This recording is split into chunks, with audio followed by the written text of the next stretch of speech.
তোরে ফজরে ডাকছে, আয় তাড়াতাড়ি সেজদা কর, ঘুমের চেয়ে নামাজ ভালো। আর তুমি ঘুমাইও না, ঠিক মতো পড়িলে নামাজ জান্নাত তোমার ঠিকানা। পশু পাখি কীট পতঙ্গ কেউ ঘুমিয়ে রইল না, মানুষ হয়ে ঘুমিয়ে থাকা ঠিক তো মোদের হবে না। আহাতে মন কঠিন দিনেতে নামাজ তোমায় ভুলবে না, ঠিক মতো পড়িলে নামাজ জান্নাত তোমার ঠিকানা। আমার প্রাণের ভাই বোনেরা জলদি করে উঠে যাও, ওযু করে তাড়াতাড়ি নামাজ পড়তে লেগে যাও। আহা নবী বেনামাজির শাফাআত করিবেন না, ঠিক মতো পড়িলে নামাজ জান্নাত তোমার ঠিকানা। ঘুমের চেয়ে নামাজ ভালো, আর তুমি ঘুমাইও না, ঠিক মতো পড়িলে নামাজ জান্নাত তোমার ঠিকানা। আমি আল্লাহ ফজরে ডাক দিলাম, আয়, ঘুমের চেয়ে নামাজ ভালো, তুই নাই। আমি আল্লাহ বেজার হই নাই। আবার জোহরে বলেছি মুয়াজ্জিন ডাক দাও, জোহরে ডাকা হইল, তোরে পাওয়া গেল না। আবার আল্লাহ রাগ না করে আসরে ডাকছে, আয়, আসরে তোরে ডাকা হলো, আসলি না। ও বান্দা মাগরিবে ডাকছে, তুই নাই। এশার নামাজে ডাকছে, তুই নাই। আল্লাহ কয়, এখন আমি নিজে আসছি প্রথম আসমানে গভীর রজনীতে। অতিও গভীর হয় রজনী যখন, নীরবে প্রভুর নাম জপিও তখন। প্রভুর করুণা যদি পাইবারে চাও, গভীর রাতে উঠে প্রভুর গুণগান গাও। আল্লাহ বলেন, আমি এখন প্রথম আসমানে এসে গেছি এমন টাইমে যেই সময় আসমান ঠান্ডা, জমিন ঠান্ডা, গাছের পাখিরা ঘুমায়, নদীর মাছ ঘুমায়, মানুষ ঘুমায়, ঘর নীরব, জমিন নীরব, আসমান নীরব। আমি আল্লাহ একমাত্র মুহাব্বতের নজরে ডাকছি, ও আমি আল্লাহকে ওইটা তুই একটু সিজদা করে ডাক দে। গভীর রাতে তোর মা ঘুমায়, তোর বাবাই ঘুমায়, তোর স্ত্রী ঘুমায়, সব ঘুম। তুই একা একা ওইটা সুন্দর করে ওযু বানাইয়া সিজদায় গিয়া যদি বলতে পারো, ইয়া আল্লাহ, আমি আল্লাহকে যদি মুহাব্বতের নজরে ডাক দিতে পারো, আমি আল্লাহ তোর জীবনের গুনাহ একটা ডাকের বরকতে ক্ষমা করে দিব।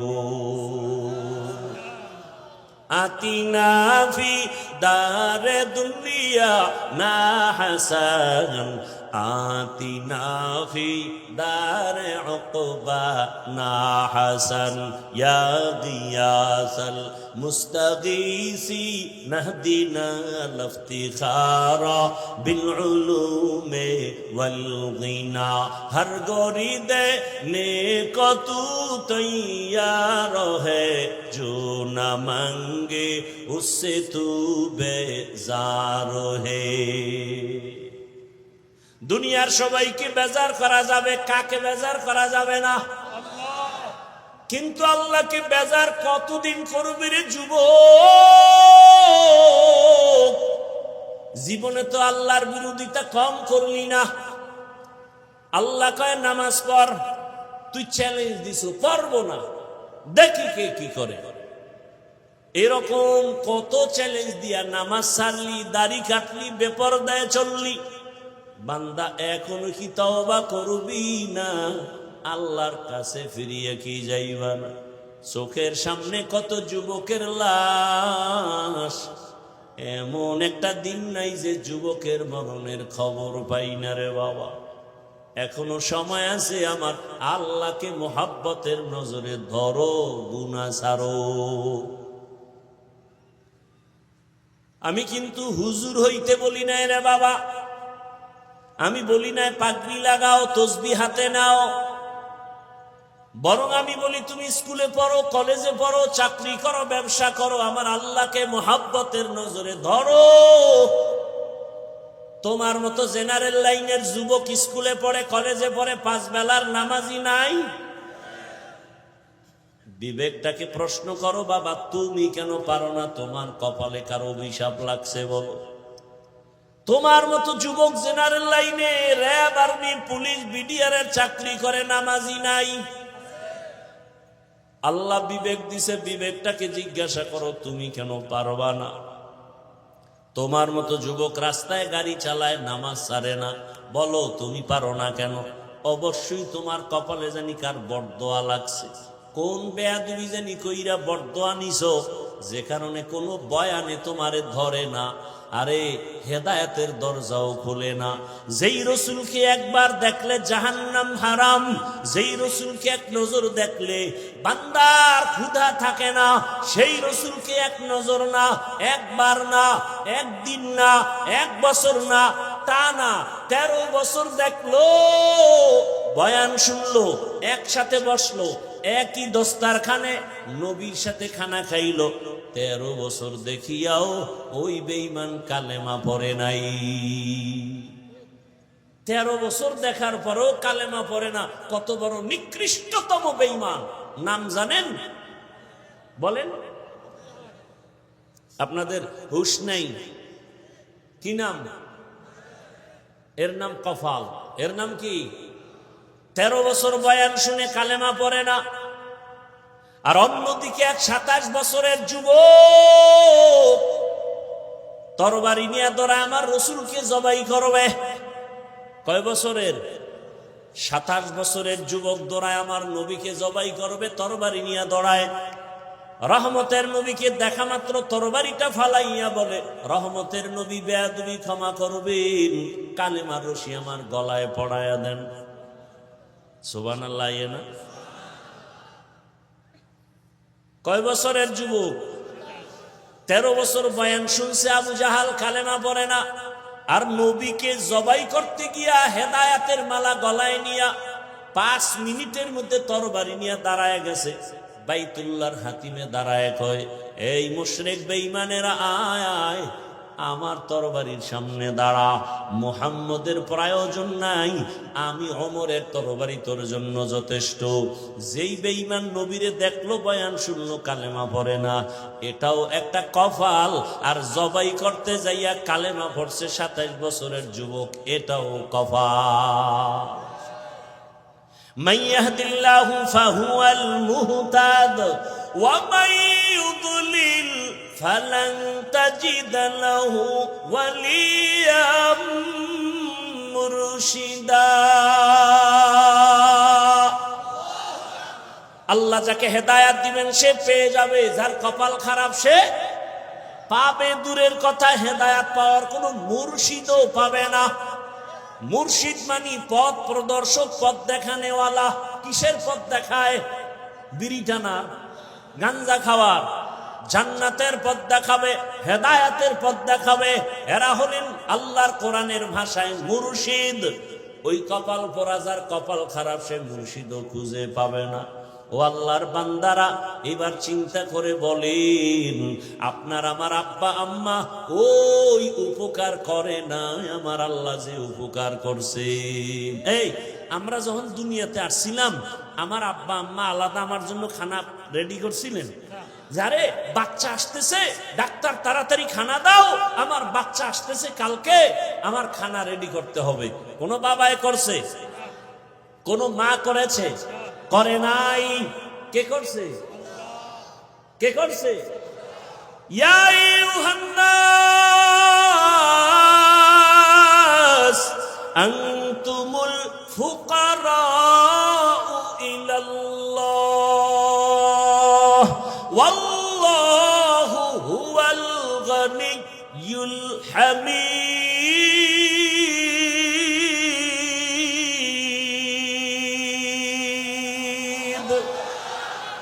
গরতাওয়াক্কুল মিকুনিহার সবহ শাম মিরসানাদ রিজকে তু আজলা মাকাম জুজবা হাকচি জে মখাজ ইনসুজা ফজলে উআ মস্তে দর জুমলা জাহা।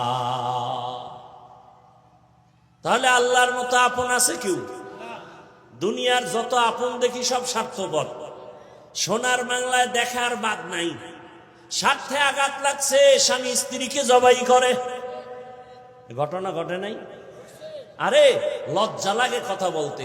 বাবায় তার আপন মেয়েটাকে হোটেলের মধ্যে ঢুকাইয়া বলে, আজকের রাতের জন্য তুই আমার কাছে স্ত্রীর সমান। কি ইন্ডিয়ার খবর? সোনার বাংলার তাজা খবর। এই যদি হয় বাবার চরিত্র, এরে আল্লাহর বান্দারা, স্বার্থের টান লাগছে তো সন্তান মা বাবাকে জবাই করে, মা বাবা সন্তানকে জবাই করে, ভাই ভাইকে জবাই করে। কিন্তু আমার মাওলা এমন দয়ার মালিক, একবারও স্বার্থের টানে তোমার আমার কোনো ক্ষতি করেন নাই। তুমি চলার পথে হঠাৎ অ্যাক্সিডেন্ট হয়ে গেছো, তোমার সামনে কত মানুষ মরে গেছে, আল্লাহ তোমাকে নেন নাই। আল্লাহ কত দয়া করছেন। আল্লাহ বলে, বোনাস হায়াতে তুই আমার দিকে ফিরিয়ে আয়। দুনিয়ার সবাইকে বেজার করা যাবে, আমার আল্লাহকে বেজার করা যাবে না। আসেন এবার আয়াত নিয়ে কিছু কথা বলি, কষ্ট হবে না তো ইনশাআল্লাহ। হাদিসের উপরে কিছু কথা বললাম। দুনিয়ার সবাইকে বেজার করা যাবে, আল্লাহকে বেজার করা যাবে না। আসেন আয়াতের মধ্যে আল্লাহ কি বললেন? ওয়ামা খালাকতুল জিন্না ওয়াল ইনসা ইল্লা লিয়াবুদুন। আমি মানুষ ও জিন সৃষ্টি করি নাই। নেতিবাচক আওয়াজ। এরপরে আল্লাহ বললেন, হ্যাঁ করেছি ইবাদতের জন্য। ঘুরাইয়া বললেন কেন? ডাইরেক্ট যদি বলতেন আমি মানুষ ও জিন বানাইলাম ইবাদতের জন্য, এ কথা বললেই তো হইতো। আল্লাহ প্রথমে বললেন আমি জিন ও ইনসান সৃষ্টি করি নাই, এরপরে আবার বললেন হ্যাঁ করেছি ইবাদতের জন্য। আল্লাহ এভাবে ঘুরাইয়া বললেন কেন? ফিআলুল হাকিম লা ইয়াখলু আনিল হিকমা। হাকিমের কোনো কাজ হিকমত থেকে খালি না, জ্ঞানীদের কোনো কাজ জ্ঞান থেকে শূন্য না। আল্লাহ এভাবে বলার কারণ অনেক।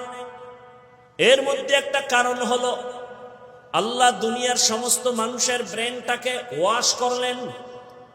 ও দুনিয়ার মানুষ, তুমি দুনিয়াতে এসে এত ব্যস্ত হয়ে গেলা, মায়ের খেদমত করার সময় পাও না, বাবার খেদমতের সময় পাও না, তুমি তোমার ব্যবসার সময় পাও না, চাকরিতে দৌড়াও সময় পাও না, গোসলেরও টাইম পাও না, ঘুমানেরও টাইম পাও না। এমন জিন্দেগি নিয়ে তো আমি আল্লাহ তোরে পাঠাই নাই। আমি তোরে বানাই না কথা দিয়ে তোর জেহেনটাকে ওয়াশ করলাম, অন্তরে ঢুকাও, তোমাকে বানানোই হয় নাই। হ্যাঁ হয়েছে, তোমার জীবনের এ টু জেড একটাই তোমার জীবনের ডিউটি, আর কোনো ডিউটি নাই তোমার জীবনের জন্য। একটাই মাত্র ডিউটি, সেই ডিউটির নাম কি? একমাত্র ডিউটি ইবাদত। তোমার জীবনের শুরু শেষ আর কোনো কাজ নাই, শুধু ইবাদত। এইবার আমি আপনারে আয়াতের ব্যাখ্যায় তিনটা কথা বলবো। তিনটা কথা বলার পরে মোনাজাত হয়ে যাবে। এক নাম্বার কথা, ইবাদত কি? দ্বিতীয় কথা, ইবাদত কেন করব? তিন নাম্বার কথা, ইবাদত কিভাবে করব? এই তিন কথার জবাব দিয়া মোনাজাত। ধৈর্য হবে? হবে? আল্লাহ সবাইকে কবুল করেন। জিন্দেগি মে বন্দেগি তু করনা হে, জিন্দেগি মে বন্দেগি তু করনা হে, जिंदगी बे बंदगी शर्मिंदा है, जिंदगी बे बंदगी शर्मिंदा है। दुनिया में हो दुनिया का तलबगार न हो, बाजार से गुजर हो खरीदार न हो।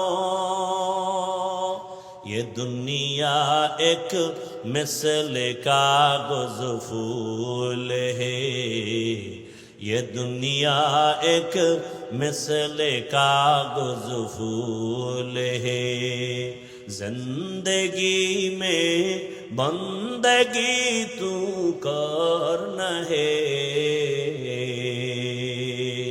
जिंदगी में बंदगी तू करना है, जिंदगी बे बंदगी शर्मिंदा है, जिंदगी बे बंदगी शर्मिंदा है, जिंदगी में बंदगी कुन बंदगी, बंदगी बे जिंदगी शर्मिंदगी। इबादत की, इबादत কেন, ইবাদত কিভাবে, তিন কথার জবাব তো দেওয়া হয়ে যাবে। এই তিন কথার জবাব দিতে যতটুকু সময় লাগে থাকবেন, আল্লাহ সবাইকে কবুল করুন। তবে আয়াতের আরেকটু ব্যাখ্যা করি 2-4 মিনিট। আয়াতে আল্লাহ বলছেন মানুষের জীবনে কয় কাজ, এই একটু আগে কিন্তু বলছে কয় কাজ, নাম কি? ইবাদত। উলামায়ে কেরামদেরকে টার্গেট করে বলতে চাই এখানে আল্লাহ পাক কি বলতে চান, মূল বিষয়টা কি। অধিকাংশ মুফাসসিরিনে কেরাম এখানে লেখছেন লিয়াবুদুনের ব্যাখ্যায় আয় লিয়ারিফুন, আরাফা ইয়ারিফু থেকে মারেফত। মারেফত শব্দের অর্থ পরিচয় লাভ করা। কার পরিচয়? তাহলে আয়াতের ব্যাখ্যা কি? আল্লাহ মানুষ জিন সৃষ্টি করার একমাত্র কারণ হলো মারেফত অর্জন করা। আল্লাহ বলেন আমি মারেফত অর্জন করার জন্য সৃষ্টি করলাম। মারেফত মানে আল্লাহর পরিচয় লাভ করা।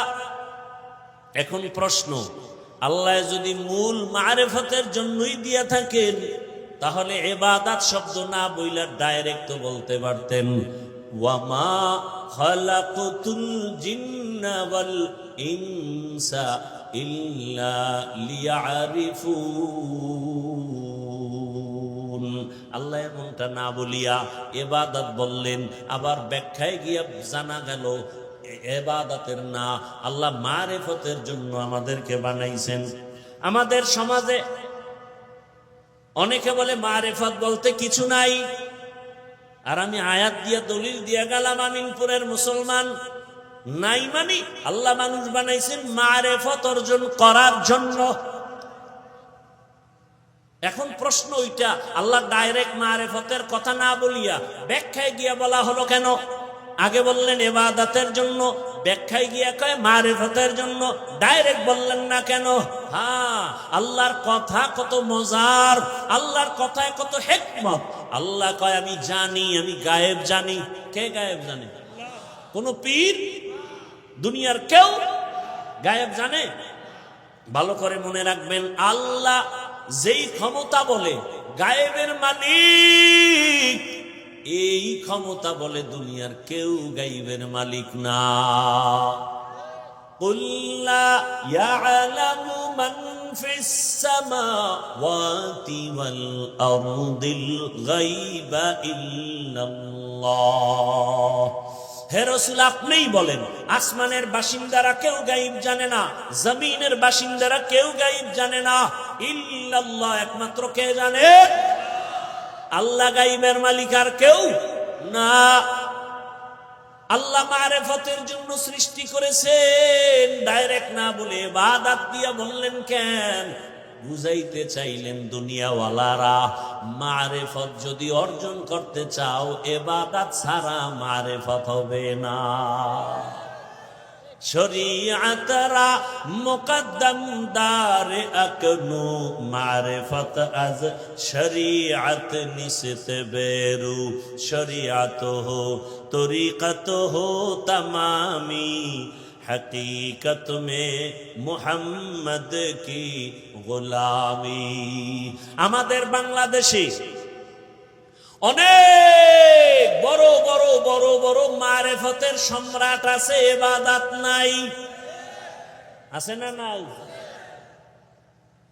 24 ঘন্টা রড দিয়া যদি পিটানো হয় আউযুবিল্লাহ বলতে পারে না। এরা শুধু সম্রাট না, এরা হলো মুজাদ্দিদে জামান। কথা কন না কেন? আন্তর্জাতিক বেঈমান, ঠিক নি? এরা মারেফতের সম্রাট। একজনে কয় না না, এরা মারেফতের সম্রাট না, এরা মরার পথের সম্রাট। কি এগো ডিজাইন আছে, কিন্তু ডিজাইন আউজুবিল্লাহ না পারলে কি হইব? ডিজাইন চোর হইলেও মানুষ বালা। কেমন ডিজাইন? কয় এদের চুলগুলো মহিলাদের মতো অনেক বড়। কি মহিলাদের মতো বড়? একজনে বলছে এরা শুধু চুলই বড় রাখে না, চুলের ভিতরে আবার জট, গায়ে দেয় সালার চট, হাতের ভিতরে আবার গাঞ্জার বট। এ হলো মরার পথের সম্রাট। এরা কয় মারেফতের সম্রাট। এরকম একজন মারেফতের সম্রাটের ঘটনা আমার ওস্তাদ বলতো। একজন অন্ধ ভিক্ষুক বাস স্ট্যান্ডের মধ্যে ভিক্ষা করে, মারেফতের চুল বড়ওয়ালা এক সম্রাট সিডি উঠছে, ঢাকা যাবে। কথার কথা, আবার কইের নেই ঘটনা কোন হাদিসে আছে। পাগল ছাগল ওই এক বিপদ। ভাইরা আমার, উদাহরণ দেওয়া হয় কেন? এক্সাম্পল গুলো দেওয়া হয় কেন? আসল কথা বুঝাবার জন্য। এক্সাম্পল, উদাহরণটা বাস্তবে থাকতেও পারে, নাও থাকতে পারে। মূল কথা বুঝাবার জন্য উদাহরণ দেওয়া হয়। কিছু বোকা মানুষ এরা মূল কথার দিকে কান্না দিয়া উদাহরণ লইয়া লাফালাফি করে। আল্লাহ হেদায়েত দান করুন। ভাইরা আমার, একজনও কইছে আমরা ট্রেনে উঠা জান্নাতে যাব। কোথায় উঠা? ট্রেনে উঠা জান্নাতে যাব। এমনকি কেউ যদি কয় যে আমি ওই পাবনা থেকে যে ট্রেনগুলো ঢাকা যায়, এরকম ট্রেন নি, এটা একটা প্রশ্ন, ভুল না ভাই? বুঝাইতে চায় কি? মুখাতাবকে, মুতাকাল্লিম কি বুঝাতে চায়, এটাকে বুঝতে হবে। আমি আপনাকে কি বুঝাতে চাই সেটা বুঝতে পারলেই হলো। বিয়ার সময় যখন ইজাব কবুল হয় না, খুতবা টুতবা পইরা মাইয়ার পক্ষ থেকে যে নাইনা স্বামীরে জিগায়, অমুকের মাইয়া এত টাকা মহারানার দাবিতে তোমার কাছে বিবাহ দিলাম, তুমি কি বলো? আর আপনাদের দেশে কি কয়? নাউজুবিল্লাহ। কি বলে? তুমি বলো আমি কবুল করলাম বা আলহামদুলিল্লাহ। আচ্ছা, সে বলছে আমি কবুল করলাম। এখন বিয়া শাদির পরে বাসায় নেওয়ার পরে এরপরে বউ কয় আমার কাপড় দরকার না, তো আমি তোমারে কবুল করছি, কাপড় দেওয়ার তো আমি আদা করিনি। কি আপনারা কি বলবেন? লোকটা বুদ্ধিমান না বোকা? বলে কবুল বলার মাকসাদ কি, উদ্দেশ্য কি, টার্গেট কি? টার্গেটটা বুঝো। টার্গেট হলো আমার জীবনে যা দরকার সব তুমি কবুল করছো এক শব্দ দিয়া। ভাইয়েরা আমার, এরকম চুল বড় গাড়ির মধ্যে উঠছে, তো বাস স্ট্যান্ডে ভিক্ষুক থাকে না, তো অন্ধ চোখে দেখে না, লাঠি দিয়ে টোকায় টোকায় গাড়ি তুই ঠাকা, এই যাত্রী ভাইরা কোথায় যাবেন? ঢাকা। আমি অন্ধ মানুষ, আমি অসহায়, আমি কামাই রুজি করতে পারি না, আমি বড় ভিক্ষা করে আপনাদের থেকে টাকা নেই। এমন মজার বয়ান দিছে, সবার দিল নরম হয়ে গেছে। কয় আপনারা আমাকে 1 টাকা 2 টাকা দেন, এগুলো নিয়ে আমি কিছু সন্ধ্যাবেলা ভিক্ষা করে সন্ধ্যাবেলা কিছু বাজার নিয়ে বাসায় যাই। বাসায় যাওয়ার পর আমার ছোট ছোট সন্তান ওরা আব্বু আব্বু বইলা দরজার সামনে দাঁড়ায়। আমার 2টা বাচ্চা যখন আইসা বলে আব্বু মজা দাও মজা দাও, আমি আমার পকেট থেকে 2 বাচ্চারে 2টা চকলেট বের করে দেই। বাচ্চাগুলো আমার গলা জড়ায়, আব্বু তুমি কত ভালো কত সুন্দর। আমি বাচ্চা 2টারে গলার মধ্যে আঞ্জা করে ধরে বলি, মালিকেরে বলি ও মালিক। বাচ্চা 2টা বলে আমি নাকি অনেক ভালো অনেক সুন্দর, আমারে তুমি বানাইছো অন্ধ, আমি আজও পর্যন্ত দেখতে পারি না আমার সন্তানগুলো কেমন সুন্দর। ও ভাইরা, আমি জন্মান্ধ, চোখে দেখি না, কামাই করতে পারি না, আমারে কিছু টাকা দাও। মারেফতের চুলওয়ালা মায়া লাগছে, টাকা দিছে, প্রথমে নাও। ও আল্লাহ, এমন ওগো কি দেয়, চোখে দেখেই না, কিন্তু মোবাইলটা ধইরেই নাম্বার টিপা টিপা কল দেয়, টাকা হাতের মধ্যে লাগাইলি বুঝে এটা কত নাম্বারের নোট, ঠিক নেই? বুঝা ফেলা এত টাকার নোট। ওই চুলওয়ালা যখন দোয়া টাকা দিছে না, দোয়া করবে কি কি বাসের মধ্যে তো নারীরাও থাকে, পুরুষেরাও থাকে, আমার টাকাটা কি পুরুষ দিল না নারী দিল? কেমনে বুঝবে? তো যায় কাছে গিয়া মাথায় হাত দিছে, হাত দিয়ে দেখে চুল বড্ড লম্বা, কলিজা ঠান্ডা হয়ে গেছে। আজকে প্রথম দান্ডাই ম্যাডাম থেকে পাইলাম, মনে মনে কয়। এবার চিৎকার মাইর একটা দোয়া করছে, ও মালিক, আমার যাত্রা পথে প্রথম আমাকে এক চুলওয়ালা আমারে টাকা দিছে, দোয়া করি তার গর্বে একটা নেককার বাচ্চা দিও। চুলওয়ালা কয়, কও কি? আমি তো মারেফতের সম্রাট। কো এই জন্য তো শুনছি অনেকে বলছে তোমরা মারেফতের সম্রাট না, তোমরা মরার পথের সম্রাট। এরে আল্লাহর বান্দারা, যারা বলে মারেফত বলতে কিচ্ছু নাই, আমি বাংলাদেশে ঘোষণা দিছি তারা ভণ্ড। আমি আয়াত দিয়া দলিল দিয়া গেলাম আজকে, আর ব্যাখ্যাও দিয়া গেলাম। আল্লাহ ইবাদতের কথা বললাম, মারেফত উদ্দেশ্য নিলেন কেন? প্রশ্নের জবাব হলো ইবাদত ছাড়া মারেফত অর্জন হবে। গাভীর দুধের মধ্যে মাখন আসেনি, মাখন ঘি আসেনি, ছানা আসেনি। 20 কেজি দুধ গাভীর আপনার সামনে পাত্রে রাখলাম আর বললাম দুধের মধ্যে মাখন আছে, ঘি আছে, ছানা আছে। এক বোকা কয় তো একটু খুঁজে দেখি। হাতটা দিয়ে ভিতরে হাত দিয়ে খুঁজে 24 ঘন্টা যদি খুঁজে পাবে মাখন? তার মানে মাখন নাই। কি বলেন? আছে। কথাটা কত পার্সেন্ট সত্য? আছে, আছে ঠিক, কিন্তু দেখা ঠিক। শরীয়তের মধ্যে ইবাদতের মধ্যে মারেফত আছে, এটা 100 না 1000 কোটি বার % সত্য। শরীয়তের মধ্যে মারেফত আছে, ইবাদত করলে মারেফত পাওয়া যায়। কয় কই? কয় দেখা যায় না। দুধের মধ্যে মাখন আছে, কয় কই? কয় দেখা যায় না। বের করবা কেমনে? কয় মেহনত করো। দুধের মধ্যে মাখন বের করতে কি লাগবে? মেহনত করা লাগবে। আপনারা যারা জানেন দেখছেন, দুধের মধ্যে মেহনত না করলে ঘি বের করা যায়? সত্য কথা স্বীকার করেন, মাখন বের করা যায়। শরীয়তের মধ্যে ইবাদতের মধ্যে মেহনত চালাও, মেহনত চালাও, মেহনত চালাও। বলে হাফিজ ভাই কিসের মেহনত? মেহনত হলো তাকওয়ার মেহনত, ইখলাসের মেহনত চালাও, তাকওয়ার মেহনত চালাও। চালাইতে চালাইতে দেখবা আরে আল্লাহকে ডাইরেক্ট দেখা যাবে না, তবে আমার মাওলার কুদরতের ঘেরান তুমি নাকের মধ্যে পাইবা। या इलाही मुझसे मुझको दूर कर, ताके देखो मुझ में तुझको एक नजर। या इलाही तू मेरा माबूद है, या इलाही तू मेरा माशूक है। আপনাদের কষ্ট হয়? আল্লাহ সবাইকে কবুল করেন।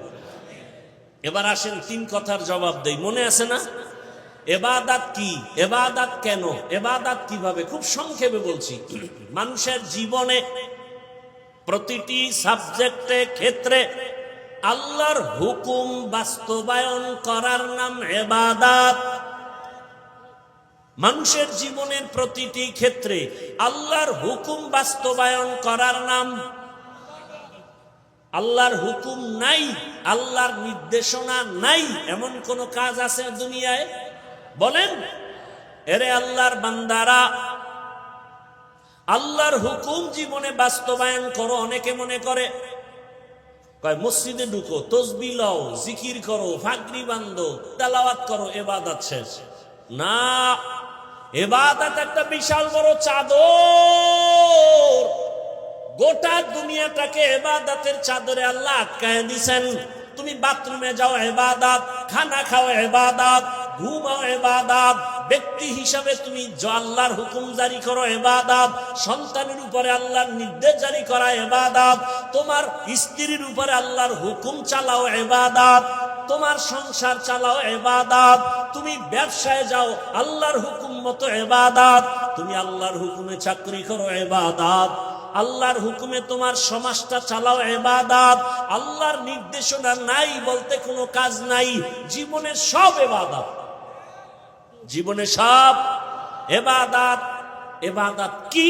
আল্লাহর হুকুম জীবনে বাস্তবায়ন করা। ইবাদত কেন করব? ইবাদত কেন করব?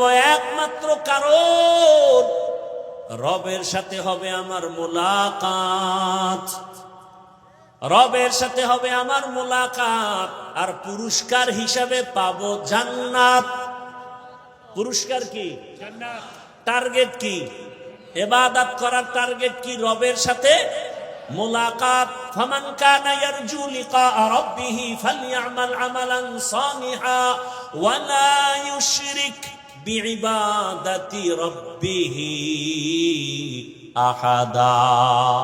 আল্লাহ বলেন, নবী বলে দেন, আমার সাথে যারা সাক্ষাৎ করতে চায়, আমার মুলাকাত চায়, তাদের কর্মসূচি দুইটা। এক নাম্বার নেক আমল করবে, দ্বিতীয় কর্মসূচি নীতিবাচক। শিরিকের গন্ধ যেন না থাকে, শিরিকের গন্ধ যেন না থাকে। আল্লাহ যত বড়, আল্লাহর ইজ্জত, আল্লাহর ওয়াহদানিয়ত তত বড়, আল্লাহ পাকের ক্ষমতা তত বড়। এই ক্ষমতার কারো নাই। যদি মনে করে আছে, মনে করার নাম শিরক। যারা মনে করবে তাদের নাম মুশরিক। মুশরিকদের জন্য জান্নাত হারাম। ওমাই ইউশরিক বিল্লাহ ফাকাদ হারামাল্লাহু আলাইহিল জান্নাহ। ইবাদত কেন? রবের সাথে মুলাকাত। পুরস্কার কি পাবো? কি পাবো?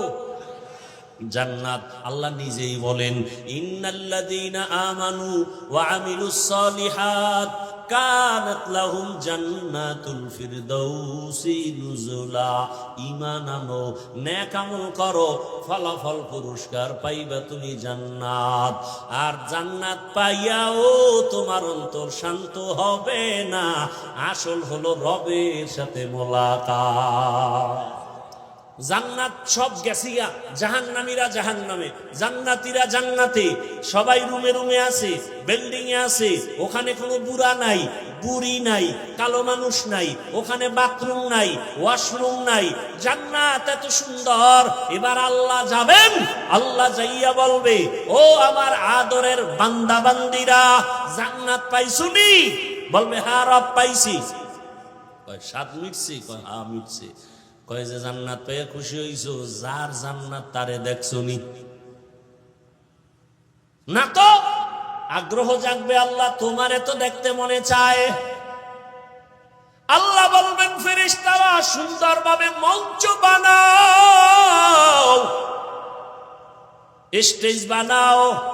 আজ আমি আমার আশিকদেরকে ৭০,০০০ নূরের পর্দা উঠাইয়া আমি এমন ভাবে আমার মোহাব্বতের গোলামদের সাথে মুলাকাত দিব।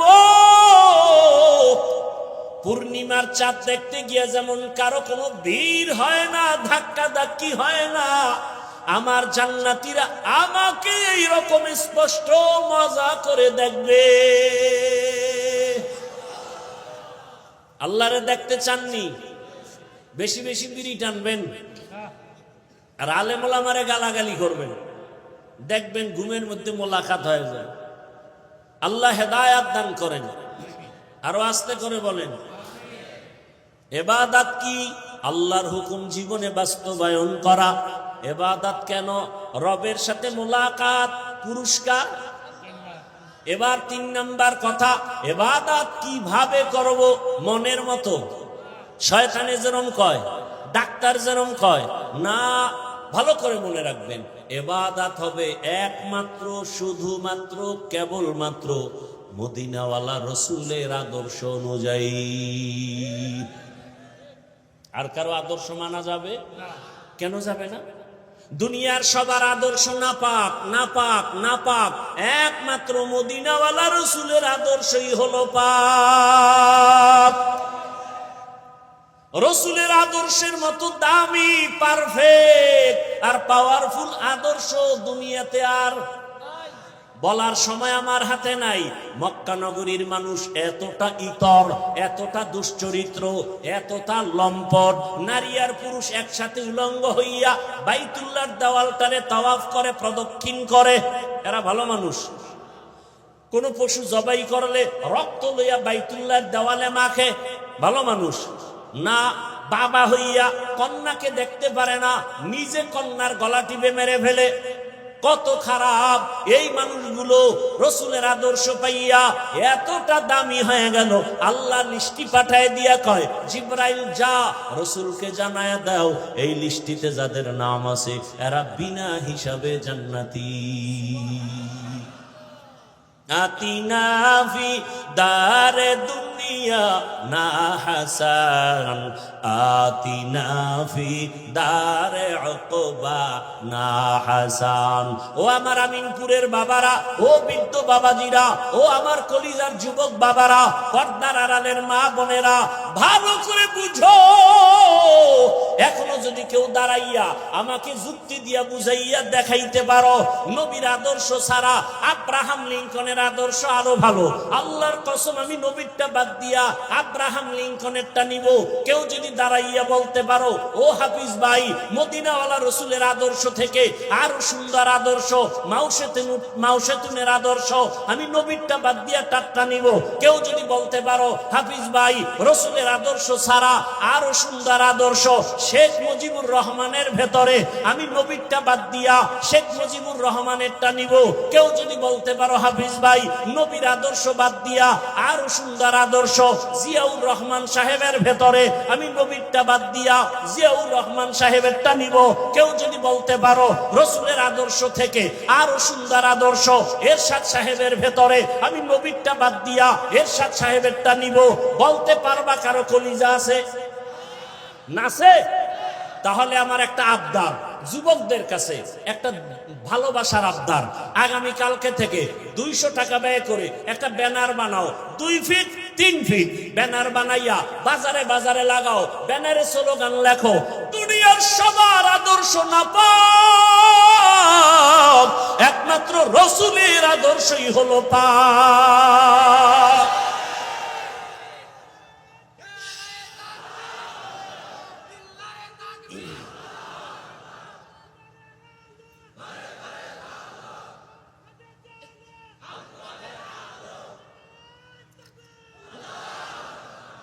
দুনিয়ার সবার আদর্শ কি? রসুলেরটা। দুনিয়ার সবার আদর্শ না পাক, রসুলের আদর্শ একমাত্র পাক। ব্যানার বানাও আর বাজারে বাজারে গ্রামে লাগাও। আর একটা ব্যানার বানাও, ওই ব্যানারে লিখবা, আল্লাহর কসম এই জমিনে যতদিন পর্যন্ত রসুলের আদর্শ কায়েম হবে না ততদিন পর্যন্ত জমিনে শান্তি কেউ দেখবে না। শান্তি আছে নাই? রসুলের শান্তি হলো ইসলামে, শান্তি হলো ইসলামে, কোরআনে, রসুলের আদর্শের মাঝে। এই যে এখানে আপনারা দীর্ঘ টাইম বসে আছেন, কত গরম, এরপরও কোনো লড়াচড়া আছে, কোনো বিরক্ত আছে? এটা কি পুলিশের ফিডার ভয়, র্যাবের বাড়ির ভয়? এটাই ইসলামের আদর্শ। প্রমাণ করে ইসলাম শান্তি দেয়, পৃথিবীর আর কেউ শান্তি দেয় না। শান্তির একমাত্র ঠিকানার নাম ইসলাম। আর চাপাবাজি করবে আজীবন, শান্তি দিতে পারবে না রসুলের আদর্শ ছাড়া। রাগ করতেছেন? আপনি মানেন আর না মানেন, চুপ থাকবেন, কিন্তু বিরোধিতা করলে সার নাই। প্রথম কথা মনে আছে, নামাজ পড়েন না, আপনাকে সালাম দিব, চুপ থাকেন। নামাজের বিরুদ্ধে কথা বললে সার নাই। আর একটা পয়েন্ট মনে রাখবেন, এই জমিনে হুজুরেরা আলেমরা যেই মাঠে নাই আন্দোলন করছে, সেই আন্দোলন কামিয়াব হয়ে গেছে। খুব সতর্ক, সাবধান। আমরা আপনাদের কলিজার বন্ধু, আমাদের মতো বন্ধু আপনাদের কেউ নাই, কসম আল্লাহ। আমাদের মতো বন্ধু, ওলামায়ে কেরামের মতো বন্ধু এই জাতির জন্য নিঃস্বার্থ বন্ধু আর কেউ নেই। আধা মিনিট একটা উদাহরণ দেই, জানলে জবাব দিবেন, না জানলে চুপ থাকবেন।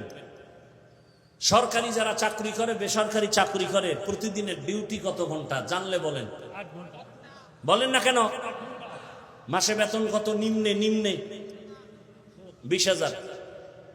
সত্য কথা বলছেন না? 20,000 টাকা বেতন, 8 ঘন্টা ডিউটি। আপনাদের অত্র অঞ্চলের ইমাম সাহেব আসেনি মসজিদে, ডিউটি কয় ঘন্টা প্রতিদিন বলেন? বেতন কত? আল্লাহ বিবেক দিছে, বিবেকরে জিজ্ঞাসা করেন তো, এর থেকে জুলুম জমিনে আর আসেনি? এরপরে এত জুলুম করার পরও এরপরও হুজুরেরা গালি দেয়। হুজুর কত রিমান্ডে রাখে, জহুরের নামাজে নাই। রিক্সাওয়ালাকে হুজুর গেছিলেন কই? কে তুই? আমি রিক্সা চালাই। তোর এত পাওয়ার? 5 টাকা বেতন দিই। এরম বেয়াদব আছে না নেই? এত বেয়াদবি করার পরেও ইমাম সাহেব কাউরে গালি দিছে। মোনাজাতটা দিলেই দোয়া, এলাকায় শান্তি দাও, অসুস্থ রোগীরে সুস্থ বানাও, কবরওয়ালাদের জান্নাত দাও, ব্যবসায়ীদের বরকত দাও। এরপরও ঘুরে ফিরে হুজুর খারাপ, হুজুর খারাপ, হুজুর খারাপ যারা কয়, ওর রক্ত খারাপ, রক্ত খারাপ, রক্ত খারাপ। আল্লাহ হেদায়াত দান করুন। ওয়ামা খালাকতুল জিন্না ওয়াল ইনসা ইল্লা লিয়াবুদুন। রহমতের নবীর আদর্শ পাক, আর বাকি সবারটা নাপাক কেন? কারণ ওর দেমাগ নাপাক, ওর গুনাহ করার কারণে চোখ নাপাক, কান নাপাক, অন্তর নাপাক, হাত নাপাক। এরপর খায়ও নাপাক। 3 বেলা পেট ভরে খাইয়ে যেই চোরাই বিড়ি টানে, কেমন পাক। আরেকটু আপডেট হইলে গাঞ্জা, আরেকটু আপডেট হলে মদের বোতল, খাইয়েই জিকির শুরু করে না? কেউ আমিনপুরের বাবারা কেউ মদ পান করে জিকির টিকির করে দেখছেন? বরং মদ পান কইরেই বউরে মা কয়। দেমাগ ঠিক না ব্যাঠিক? ও পাক না না পাক? এমন না পাক মানুষের চরিত্র ফুলের মতো পবিত্র। ভূতে ভাইছে, ভূতে না। আল্লাহ হেদায়াত দান করুন। লঙ্গির ভিতরে লাগছে গোবর। গোবর চিনেননি? কি ভারত থেকে আসে? এই গোবর পাক না না পাক? লাগছে কই? লঙ্গিত। এখন এই নাপাক গোবর দূর করতে হলে কি লাগবে? এখন একজনে পানি খুঁজতে খুঁজতে মাথা গরম, ঘাম ছিটে গেছে। আর একজনে কয় কি? ওকে পানি খুঁজি কেন? কয় লঙ্গিতে কি লাগছে? কয় ভাই তুই পাগল নাকি? এত খোঁজো পানি, পানি তো নিজের কাছেই আছে। আছে না? সত্য কথা বলেন, আছে না? পানির নাম কি? পেশাব। কয় ভাই, তুই আমার এই আধা ঘন্টা আগে কেন বললি না? এই বুদ্ধি থাকলে ঘাম ছুটেইতাম। তো চিন্তা করছে না, বুদ্ধি একেবারে খারাপ না, ঠেকা কাম সারি প্রস্রাব দিয়া গোবর ধুইয়া ফেলাইছে। কেমন পাক হইছে আপনাকে আমিনপুরের ফতুয়ায়? কি নাপাক আরো সরাইছে। ঠিক গোবরের নাপাক প্রস্রাব দিয়া ধুইলে যেমন নাপাক আরো ছড়ায়।